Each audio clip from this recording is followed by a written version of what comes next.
Jai Hind, everybody. Today we are very fortunate to have Brigadier Gaurav Sharma amongst us, who will be taking us through the issues which affect the Northeast India a lot. That is our relationship with Myanmar, the internal turmoil in Myanmar, the reasons for the same, and how it impacts our relationship with Myanmar government. And because of the existing relationship that Myanmar shares with its neighbors, particularly China, how does it impact our Northeast, particularly the porous borders which exist between us and Myanmar, the management of the same, and the impact of various groups which operate from Myanmar into the Indian Northeast, the smuggling trail which exists there, and various other issues which impact the stability in our Northeast consequent to internal turmoil that exists in Myanmar.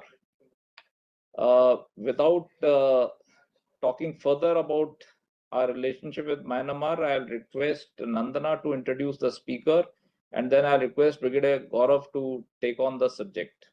Good morning, everyone. It is my pleasure to introduce Brigadier Gaurav Sharma. Today, he'll be talking on Myanmar instability and security challenges for India. As an alumnus of National Defence Academy, Brigadier Sharma was commissioned in 1990 and retired in 2025 after more than 3 decades of service. He's a graduate of the Defence Service Staff College and Higher Defence Management course.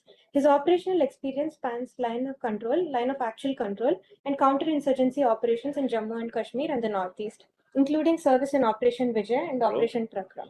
Over his career, he commanded a company, a counter-terrorist battalion, a brigade on the Western Front, and 2 army stations. He has also held a number of instructional and staff appointments, including the Staff College as Commandant of Junior Leaders Academy and as Brigadier General Staff at Army Training Command and Army War College. His overseas and strategic assignments include a tour of United Nations force in Lebanon, a posting as India's defense attaché in Yangon, Myanmar, and appointments at Army headquarters and the Strategic Force Command. He has written on statecraft, leadership, change management, and more recently has taken up software development, having launched a computerized war game on social media. We welcome you, sir. Morning, Brigadier, and ladies and gentlemen. Thank you very much for giving me this opportunity to speak to you. I am seized of the fact that all of you are very knowledgeable on the subject that I am going to speak. I hope you can hear me now and see me. All clear, sir, all clear. Okay, great. So I'm absolutely seized of the fact that all of you are well versed with Myanmar, the internal security situation and its implication. So I will not bore you with lot much of data and facts which you are already aware. I would like to give you a perspective as to what I have understood of this area and how I perceive the thing. Now, let me give you a brief background. Everybody knows that I was a DA, and DA in a period when the transition was going on. The military had handed over power, Suki and her ministers were there in power, and then later on things changed. So I saw that tradition, and because of that, I had the opportunity to move around in the country very freely and see a lot of things. In fact, my association with Myanmar goes to 2004 when I was posted in MI Foreign Division. And at that time, we did not have any defense cooperation cell or DCD or any kind of thing. We were primarily dealing with the IC division, and MIFD was the virtual uh, foreign division and foreign cooperation division of the army headquarters at that point in time.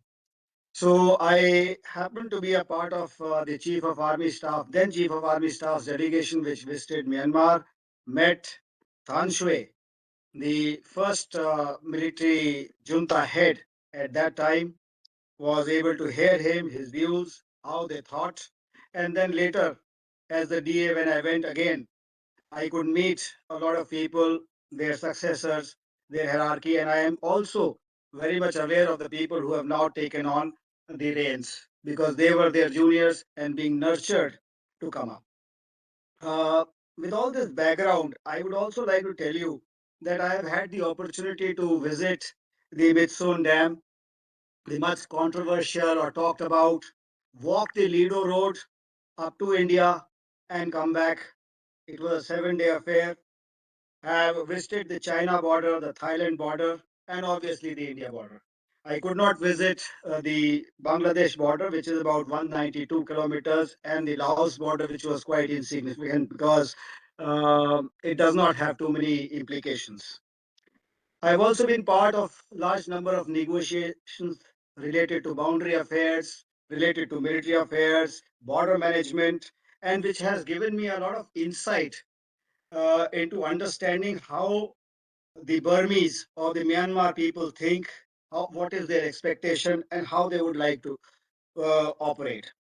I also was fortunate enough to accompany the senior general, now the president of Myanmar, for a 10-day visit to India, where I saw him interacting with everyone, including the present Prime Minister, who had accorded him the opportunity to call on him while he was still the Senior General and not the President, the Vice Senior General, and also the Quartermaster General, who came on a visit to India, which we could not host directly because he was the Quartermaster General, and our Quartermaster General could not host him because as Quartermaster General, he was head of the Myanmar Economic Corporation, which had a turnover of about 3 billion US dollars at that time. So his interests were more than Quartermaster General, were economic and commercial in nature. So we organized that visit through the help of MEA and the industry and the CII.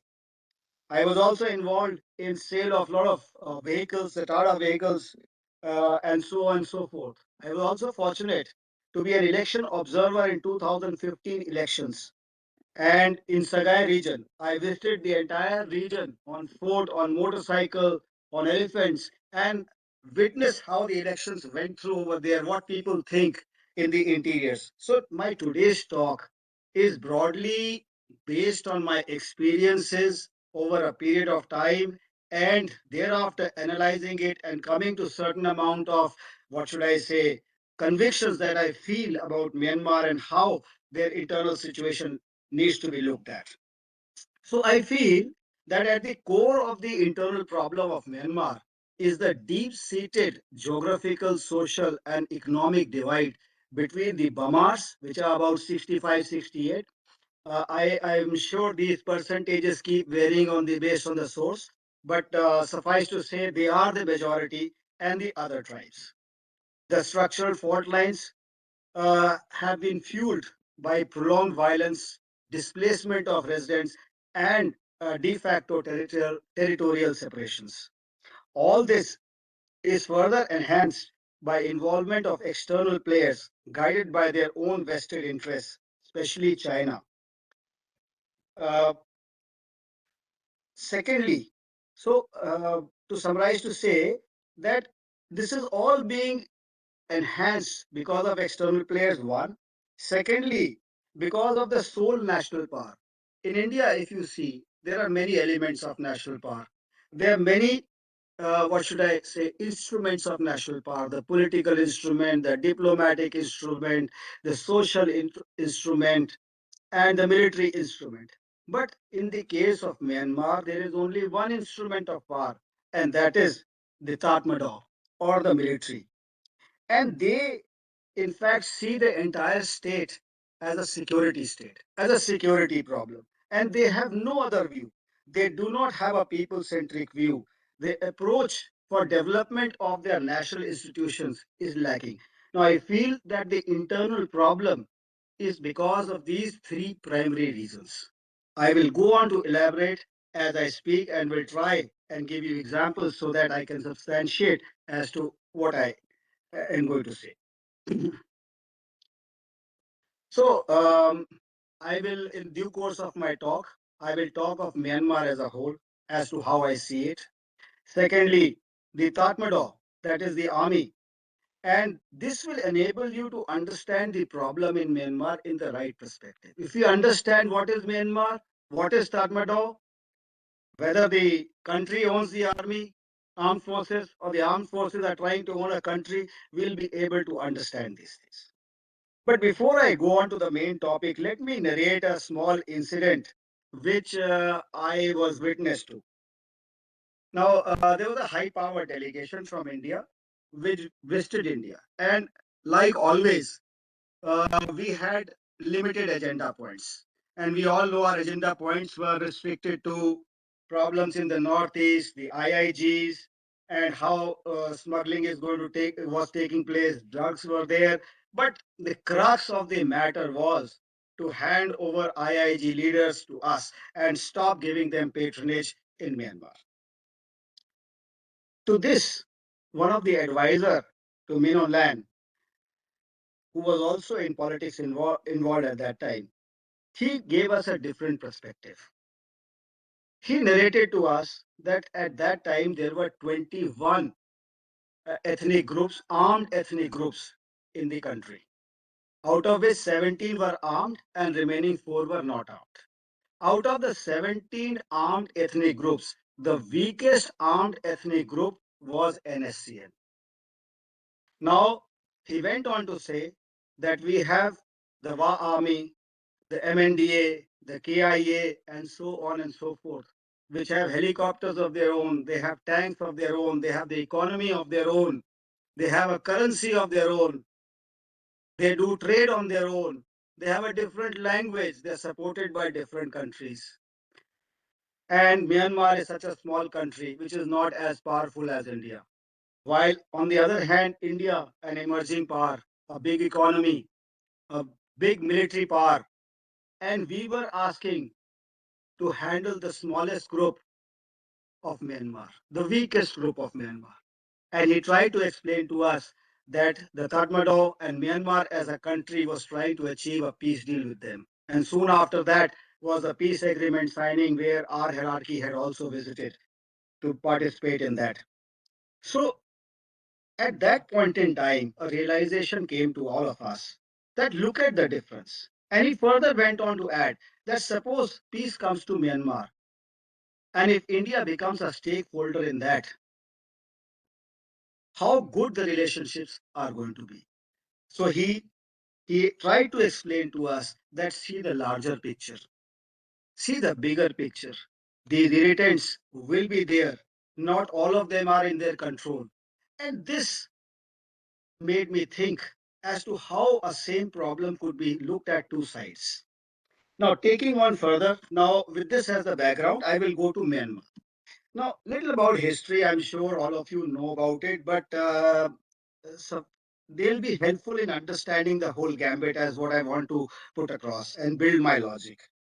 You see, there are two main races in Myanmar. One is the Indo-Tibetan race, which you know, which are the Bamar, the Chins, little dark, little short, and different looking. They look more like the Tibetans. And then is the Sino-Himalayan race, which are fair, which are more like the Thais. And you will find the Shans, the Thais, and the Kachins looking alike. So there is a total different ethnic divide, racial divide, which exists in Myanmar. Now, you may say that these are existing in other countries also, but you must take your mind back to Europe, where these kind of divides have led to division of countries also. So this is important. The second most important thing about Myanmar is Buddhism and other religions. Now, I do not know how many of you know that Buddhism did not go to Myanmar via the land route. From India, it went to Sri Lanka. Prince Mahinda and his sister went there as missionaries. From there, it went to Vietnam and traveled back towards the west to Myanmar. Myanmar practices Theravada sect of Buddhism. Now, this is the sect which is being practiced by Sri Lanka. Now, IPKF was deployed over there. We have been constantly monitoring things in Sri Lanka, being our immediate neighbor. It affects us. And we saw how ruthlessly and how sternly the Myanmar army, which is the Theravada Buddhist army, dealt with the Tamilians. How strong they were, how hard they were while firm they were while dealing with these issues.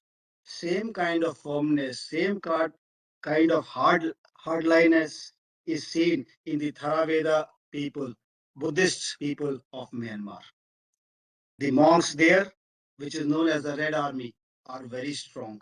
they have a very strong hold over the population of Myanmar. So we must remember this. On top of this, we saw with the Britishers coming in, the Christianity also came in. Though they came in, they mingled with the locals, but the effect of spreading Christianity, as was seen in our Northeast, the missionaries coming in, working towards it, was there, and it continues to remain. There have been incidents where MPs, member of parliament from countries like Australia, have entered Thailand to meet with the insurgent groups and go back via Thai border.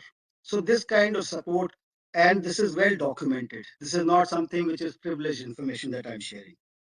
Then is the issue of the Rohingyas. Now, all of us are aware that what the issue is all about. So the religious aspects are also causing a lot of tension over there. The KIA is a Christian arm. They have a certain base. We all know about NSCN. While the Arakan army are Buddhists, yet they are fighting the system. So these issues need to be understood in great amount of detail when we go forward. Coming to the next aspect of that country, which is very important, is the unsettled borders. Now, Myanmar has border primarily with China, India, Thailand, and little bit with Laos and Bangladesh. Bangladesh, I am not dealing, and Laos, I am not dealing very much. We all understand Laos is insignificant, hardly any movement is there, or if it is there, it doesn't cause too much internal instability. Laos itself is a weak state, so as to say, not it's only engulfed in its own things.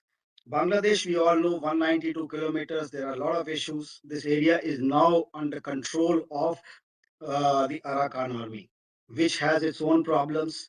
Our corridor development of our port, the Kaladan project, the road linkages all come in that area. In fact, we must realize that Arakan army has also captured Pletua. Pletua is or the Chaifu area where the oil and gas pipeline which are leading to Kunming are there. So the entire stranglehold on the economy is of Arakan army. Now, Myanmar does not have settled borders with all the countries. Thailand and Myanmar have fought a number of wars. But because of recent compulsions, they have tried to make certain peace, and as is various bases. But conflicting views still remain. And there are large number of camps inside Thailand where the insurgent groups or the armed ethnic groups of Myanmar take refuge, come back into Myanmar, do their action, and go back again. It is a very, very, very porous border. And large amount of border territory is in control of these armed ethnic groups, which are moving to the south. Come to the north, you see the Lashio area, that is the Shan state, and beyond towards the northeast, you see the Kachin state, the KIA, MNDA, and MDAA, all are very active. The WA army, I am not sure how much you have read about WA army, but all those who are there should know that drug trade, the SIM cards used in that area are Chinese. The yuan is the currency over there. You have casinos over there. Myanmar army cannot enter that area. Can you imagine? No state official, including the Myanmar army, can enter that area. So border with Wa area is in fact a border with China. That is the state of affairs. They have got so integrated into China. Same is the case with KIA. Now there are a lot of contested areas over there. Coming to India, we all know about the problem with the Cabo Valley and the others. I have seen places on the border where our boundary line passes over houses. Half the house is in India and the remaining house is in Myanmar.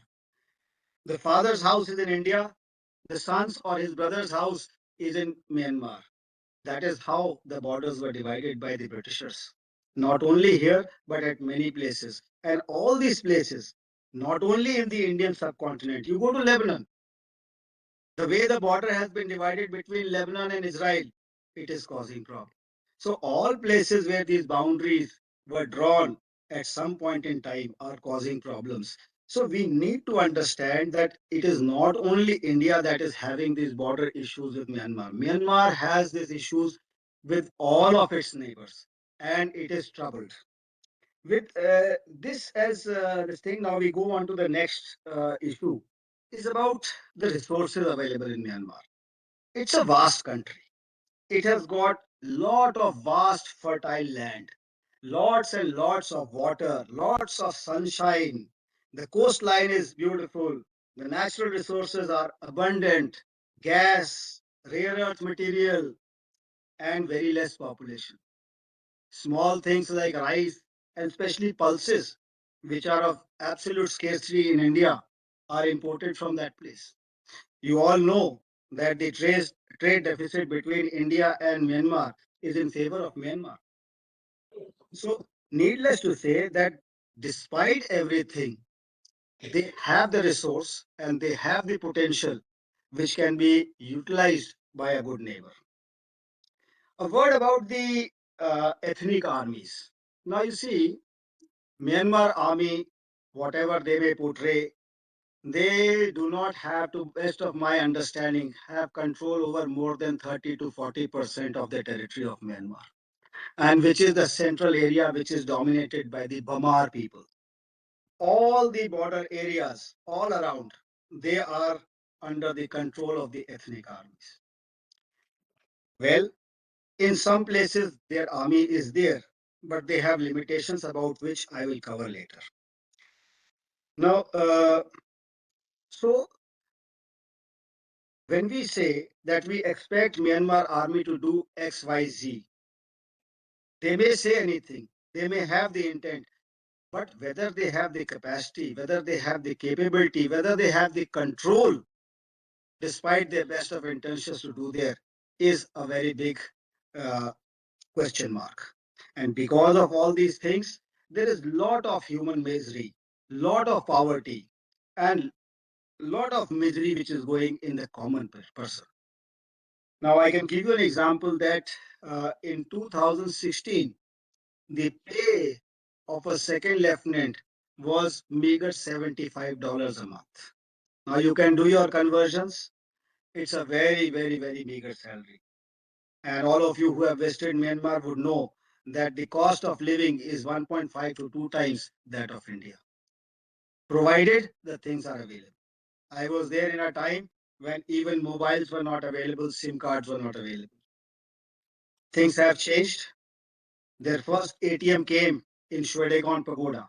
So they put it in a temple. It was such a big thing, an ATM. So that is their level of development. And that is the level of facilities that have been made available to the common people. Now, understanding Myanmar without talking about China will not be complete. So we must understand that till 1985, before that, Myanmar and China did not have very cordial relationships. We must understand that that in point in time, the Chiang Kai-shek's army was in Ramgarh, and along with the American division, they moved along the Lido Road. And thereafter, the Chinese army came from the northeastern side, and that is how the engagements took place. And later on, the Chiang Kai-shek's army went to now Taiwan, and that tension still exists. So China never had very good relations. But in 1985, things changed. And the Chinese wanted an access to the Indian Ocean. And out of their multiple strategies, they thought Myanmar was an option to come into the Bay of Bengal and avoid the Malacca dilemma. So they stopped supporting the Communist Party of Burma at that time and supported the Tatmadaw. Thereafter, the friendship grew, and the Chinese, as the way they work, their agents, their industrialists, their army came over, a lot of development work was done. The Myanmar army was given privileged equipment and everything. But along with that, a lot of exploitation was done of all the natural resources, in cohorts with the Myanmar army, local units at the tactical level, and with the regional players, which are the now which have become the armed ethnic groups. So this all continued. China made this famous pipeline. It was completed in 2014. But because of internal differences between Myanmar and China, it was first used in 2017. It took 3 years for them to resolve issues as to how much money China will pay to Myanmar for protecting this pipeline, and pay them royalties. So things are not so good. And the generalship of Myanmar recognizes and acknowledges these things during interactions with India, that they have been given substandard things, their natural resources are being looted, and there have been often riots against the Chinese. I remember during 2015, the Chinese New Year was not celebrated in Rangoon in the Chinatown. There was total darkness. So these things do happen. While on the contrary, India may not have been able to fulfill all the desires of Myanmar, but we have a very good reputation and goodwill amongst the people of Myanmar and the Tatmadaw. So this contrast we must understand. Now the next question comes, then why is Myanmar so close to China? That is because of lack of options. If they require something, the West has put an embargo. India is either not capable or is being forced not to do what it wants to do because of certain compulsions, uh, and to secure our own overall interests. So they have no other option. Go back to China. And that is what is happening. You would have realized that the first visit of the President Mino Lang was to India. More than coming to India, he also wanted to go to Bodh Gaya. He is, as I see, a very staunch Buddhist and who believes that all that what he has got is because of the blessings of Buddha. And he tries to visit Bodh Gaya every year. So this is also something which brings the two countries very close. And this thought is shared by a large number of Buddhists in the Myanmar.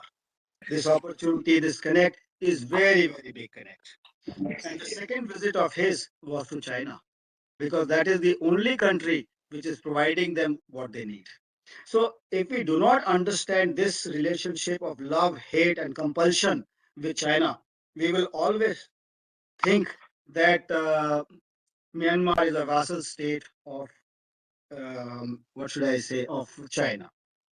My interaction also showed me that Burmese people in common and Burmese people as well as in the armed forces have a lot of self-respect. Have I lost the? Okay. Have a lot of self-respect and uh, and a very high self-esteem. They will go down to a point and after that are ready to bear the consequences. I am reminded of a fact where there was a hot pursuit operation of by the Myanmar army, and they fired some rounds which crossed the crest and went into the Chinese territory, thereby causing some injuries and maybe some death and destruction of some few houses. Myanmar tendered an apology, an open apology to the Chinese for doing so. But the Chinese were relentless and they wanted certain actions to be taken against higher ups. At a point in time, when lot was done by the Burmese side, I heard one of the army commander equivalent saying in a conference openly where we were present that we have done enough. More than this, we cannot do. If they want to fight, we are ready to give them a fight and we'll fight well. That is the kind of thought process that these people have, and that is the kind of national spirit they have. Now, moving, that's all I want to tell you about Myanmar as a country. Now, coming to their army. Now, this is very important because you need to understand that in India, we have an IPS academy, we have the civil services exam, we have engineering colleges, we have all kinds of setup. We have an election commission, we have the Airport Authority of India. In Myanmar, there are three academies: the National Defense Academy, the National Technical Defense Academy, and the Medical Academy. So, if they require 1,000 officers for a job,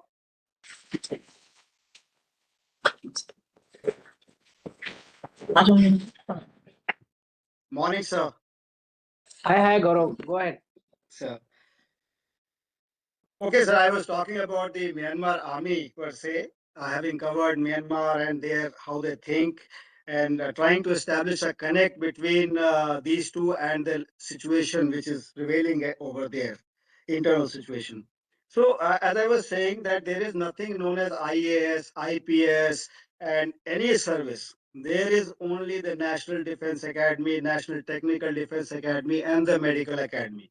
So if they want X number of officers there in the army, everybody they take 2X people.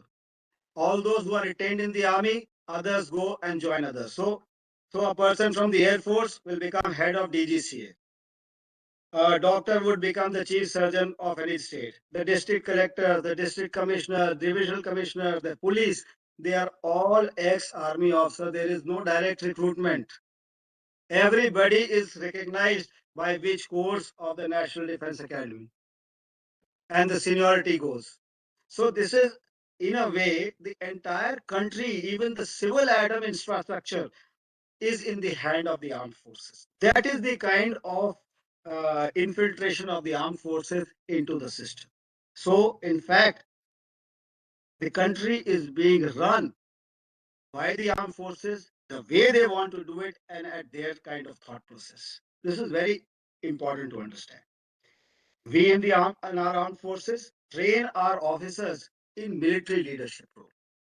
While they are in NDA and while during in service, all army officers are trained in national leadership role. They are expected to become national leaders. So that is the difference between the thought process of theirs and ours. This needs to be understood. If you see Pakistan also, they have an ideology. Their army officers are also in the national leadership role. At some point in time, even their air force and the navy were under the army. Each officer who wanted to join the navy or the air force was first commissioned in the army. He used to do an attachment for 1 or 2 years and then go to the Air Force Academy or the Naval Academy. To the best of my knowledge, this practice still prevails. So now going on to few more issues about the army. If you read the constitution, whosoever is in power, whatever elections take place, this way or that way, 25% of the members of the parliament, the lower house and the upper house, are from the armed forces. The chief of defense staff nominates them. And out of these 50%, one of the vice president is elected. One of the vice president who is out of the three vice president, one of them is elected by them. And then they have the proxy political parties. Putting them together amongst the two vice presidents, three, the army vice president is always chosen as the president or their choice. As same has been the case this time also, when General Min Aung Hlaing has assumed the presidency of Myanmar. So that is the level of infiltration over here. I'm reminded of an incident of 2015 when the elections took place in 2015 and though Aung San Suu Kyi's party was winning. Before the election results were announced, there were secret meetings which involved India also. And questions like if Myanmar army takes over, will India support?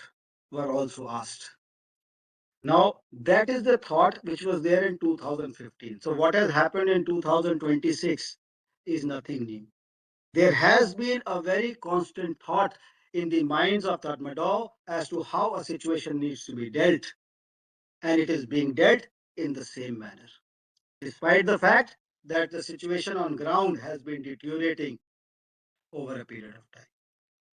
At that point in time, probably Myanmar army had control over 60% area.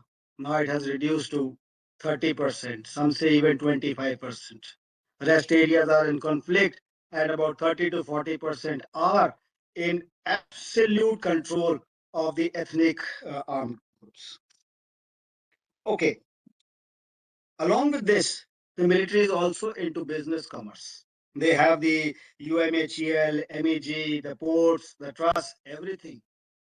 The um, the mobiles over there, other than one or two Ooredoo or something, the rest are all owned. The companies are owned by Myanmar. Phones are given to all army officers to use, and all kinds of cyber security checks have been pre-installed on those phones. The lady wives and children are also given phones. So that is the kind of stranglehold of Myanmar army over the country. Now, let me also tell you a bit about tactical level and how it affects the operations on ground. Now, the command and control at the tactical, that is the brigade, battalion, company level, is a very loose command. Because of lack of resources, a commanding officer is not given, okay, you will get ATG, you will get ALG, you will get some kinds of fund welfare. Battalion commander said, this is your land, you have 2 vehicles, have a poultry farm of your own, have do agriculture with your troops, grow your grain, and supply rations to your own battalion. What you can sell, buy stationery out of that. What we are going to provide you is arms, ammunition, and some equipment for you to fight. There is loose command and control. So now these people get into illegal activities. They pursue personal interests. Not all of them, but there are cases. And that is why the writ of the central government, as they would like to do, does not prevail at the local level. So we have to understand this framework that when a higher authority comes and promises us that X, Y, Z and something will be done, at the tactical level, despite best of intents, the results are not commensurate to the intent. So we have to understand this practical thing, this reality.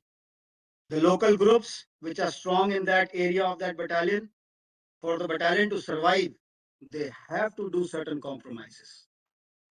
There may be some officers, or there are many officers who are very honest, who would like to do the intent, but they are not able to.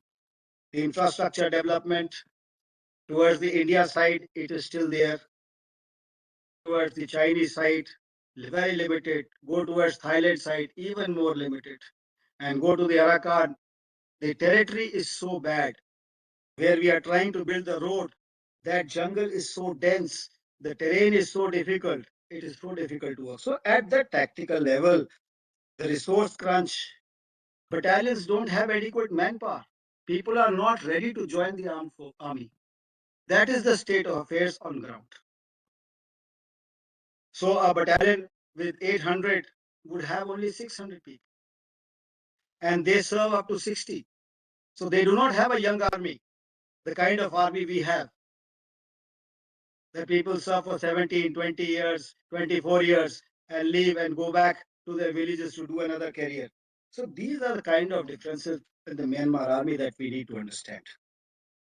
Despite all this, the higher hierarchy, as I felt, has very grand roles, understanding desires. They want to be self-reliant, but they lack technology, they lack funds, they lack human skills to a great extent. Now, this does, because of these things, the grand plans which they make out are not implemented on ground. Notwithstanding all this, India and Indian Army have a very favorable reputation, and they believe Indians, they trust in Indians, and they want to associate with Indians. They want, they say openly that India is the only country which engages with us without any expectation and does not exploit us. These are things not only told to Indians, these are spoken in other forums which we come to know and have been hearing. So, with this as the understanding of the Myanmar army and how it relates to the internal problems, we now come to that Myanmar army, the generalship, understands these things. But no, okay, they understand these things, and there it is not something that it is new. If you see in India, right in 90s, when Mr. K.C. Pant was the head of the Planning Commission, he wrote, authored India 2020. And in the preface of that, he wrote that such kind of prosperity, such kind of happiness will be there in India in 2020 that we have not witnessed in the entire history of 5,000 years history of India. We did saw a lot of progress by 2020. Today we are talking of Viksit Bharat 2047. You see the Americans, they say for each individual, irrespective of his start point, he needs to be successful, he needs to be prosperous, and his individual rights have to be respected. Vis-a-vis this, you see Myanmar, their three national causes are one, non-integration of the union. Very significant thing. Their union, they feel, is in danger of being disintegrated. So their first national cause is non-disintegration of union. The second cause, non-disintegration of the solidarity of the country. Now just see, and the third one, perpetuation of national sovereignty. If you see these things, you will understand what kind of threats they are facing. Here we are talking of development, we are talking of individual rights, we are saying that we can make UPI payment, people are getting free rations, what all and what not. We have a 7% GDP growth. Here they are talking about non-disintegration of their union. That is the kind of threat they face. And that is the kind of priorities that they are dealing with. And that has been caused primarily because of their internal strife and involvement of foreign players, as I told you. And lastly, because the armed forces there have made it into a security state rather than being a people-centric state. So these are things which need to be understood before we go forward to see how these things can be resolved and how they affect us. So, in effect, the Myanmar army feels that they have a legitimate right and a very firm stance that they are the protectors of the independence of the country, the sovereignty of the country, and national interest. The army has taken upon it, and it says this is their sole responsibility. Compare it with other armies across the globe. So, in a way, they own the nation. And because of that, many wrongs are done intentionally or unintentionally. Despite having very high objectives, they are not able to deliver. So, uh, because of all these things, now what is happening is there is a lot of infighting, armed struggle. To finance this armed struggle, there is drug, there is external help. Because of this external help and drugs, there are other illegal activities happening. Because of this, the security of Bay of Bengal, not only Myanmar per se, Myanmar is at the apex of Bay of Bengal. Anything happening in the Bay of Bengal, the Coco Islands, the Andaman chain, it has an effect. If Chaifu is, uh, what should I say, the super tankers coming and delivering oil at Chaifu, it has implications to India's security. And if Arakan army is controlling Chaifu, you can well understand. And if Chaifu is being controlled by Arakan army, then the Chinese involvement to please the Arakan army, to allow them to have that oil which reaches Kunming and joins the pipeline which is coming from Kazakhstan is so very important.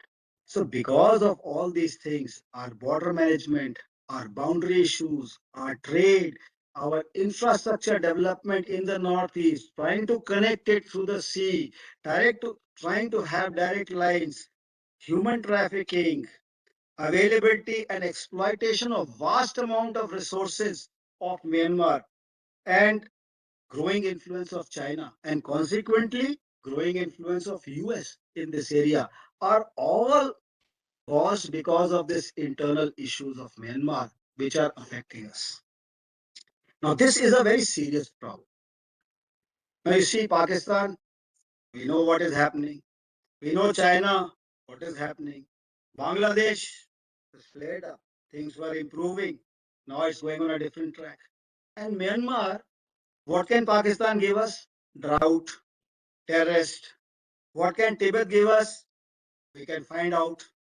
Bangladesh, but here is Myanmar, which can provide you gas, which will provide you rare earth, which can deal with your water problems, the food security aspect, so on and so forth. Here is a country which has so much of potential to align with India and both of us moving ahead. And it is all being marred because of the internal security situation and the way it is being dealt in Myanmar. So, okay, I'm not going to dwell on these problems any further because a lot of material is available as to how the insurgent groups are moving, how they are being sheltered. But I have tried to explain why it is happening, how it is happening. So, needless, all of you are scholars who are reading Myanmar and following the news, so you understand all these issues. So, what I really want to do is to tell you what we would like to do and what is my suggestion as to deal with these things. So I would like to suggest that we really want a peaceful Myanmar, a bridge to Southeast Asia. Imagine Pakistan will open a bridge to Afghanistan, Iran, and then will be Central Asian countries. Here the bridge opens right up to the lucrative Southeast Asia and into the Pacific. Whether we would like to use this as a transit route or we would like to bridge it without even engaging with it is a point to be seen. So that is why I say it's a absolute connectivity, essential connectivity, not a bridge. Bridge is something you leave something underneath and move ahead. We cannot leave Myanmar. It's part of our look east policy. And we cannot approach Myanmar like Buddhism did, coming from Vietnam into us. It has to be this. The roads have to be connected this way. The trade has to go this way. People to people relations have to come. So, and we need a neighbor which is does not have external influence, not only of China, but also others. We need a sovereign country, a self-independent country, because knowing Burmese people, as I had explained to you, they are absolutely with high self-esteem. They would like to be independent, and we would like a neighbor like that. Okay, so we need to have adopt a different approach, develop more ethnocentricity about Myanmar, become a stakeholder. Now, what I mean by stakeholder is I will give you loan, you do this. I will give you technology, you can do this. I will give you skill, you can do this. You can give me. This approach may not be the best approach. We will have to integrate further if we really want this situation to come under control. So we will have to become a stakeholder in their problems and progress without being intrusive. An approach to provide loan, equipment, technology, skills. We have to graduate to a being, what should I say, as a partner. Assist the nation to grow. The people to people contact has to grow. Our projects and whatever we are doing should cause happiness and ease to the people of country. Develop leverages with the ethnic groups so that when the peace deals happen, we are able to address both the parties together. I would further go on to say that this kind of approach, we will have to let the institutions grow. You do not have the election commission, or if it is there, it is in name. You do not have a parliament. If it is there, it is in the name. You do not have a correct police force which is unbiased. So all these institutions of the country need to grow, and that will address the civil strife, the internal disturbances. And when they are addressed, the whole country will then progress, and we will then in turn reap the benefits of all this. So I will conclude by saying that employment of military as the instrument of securing national interests as a national policy, especially in an area of multidimensional relation, precludes them from evolving structures, capacities, and capabilities to administer a nation. This situation leads to internal conflict and even precludes any resolution. While external players exploit this situation and neighbors suffer as we are doing. Thus, as a nation, we will have to step up or rather alter our approach as a towards a favorably inclined nation. Myanmar is a favorably inclined nation with historic and religious ties with us going up to so many years and exploit the potential of this benefit by both the nations.